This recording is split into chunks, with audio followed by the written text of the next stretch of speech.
সবাইকে শুভ দীপাবলির শুভেচ্ছা। আজকে আপনারা সকলেই জানেন দীর্ঘ একটি বছর ধরে আমরা অপেক্ষা করি এই শুভ দিনের জন্য। আজকে আমরা সকলেই মোমবাতি জ্বালিয়ে ভগবান শ্রীরামচন্দ্রকে অভ্যর্থনা জানাচ্ছি, কারণ ভগবান শ্রীরামচন্দ্র এই দিন তার সেই রাজ্যে ফিরে আসেন। তার জন্য কিন্তু আজকে আমাদের বাড়িটাও একটু সাজানোর চেষ্টা করেছি। এই যে আমাদের ছোট্ট পিতৃ বাহিনী আছে, সকলে মিলে আমরা চেষ্টা করতেছি। চলুন দেখিয়ে আসি আপনাদের। মোটামুটি দেখুন ওইখান থেকে শুরু করে মোটামুটি বাড়িটা একটু সুন্দরভাবে সাজানোর চেষ্টা করেছি, অল্প অল্প করে একা একা চেষ্টা করেছি। দেখুন কেমন হয়েছে আপনারা।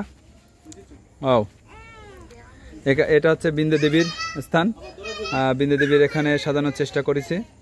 রয়েছে আমাদের বাড়িতে যাওয়ার পথে, বরং ভগবান শ্রী রামচন্দ্র যখন আসবেন যে পথ দিয়ে, সে পথ যদি আলোকিত না হয় তাহলে তিনি কিভাবে আসবেন, সেই উপলক্ষেই কিন্তু প্রত্যেকটা কোনায় কোনায়, বাড়ির কোনায় কোনায় কিন্তু মোমবাতি জ্বালানোর সে প্রদীপ প্রজ্বলন করার চেষ্টা করেছে আমাদের গ্রামের সকলেই। এবং আজকে কিন্তু সারা পৃথিবী জুড়েই সে প্রদীপ প্রজ্বলন হচ্ছে, আপনারা জানেন।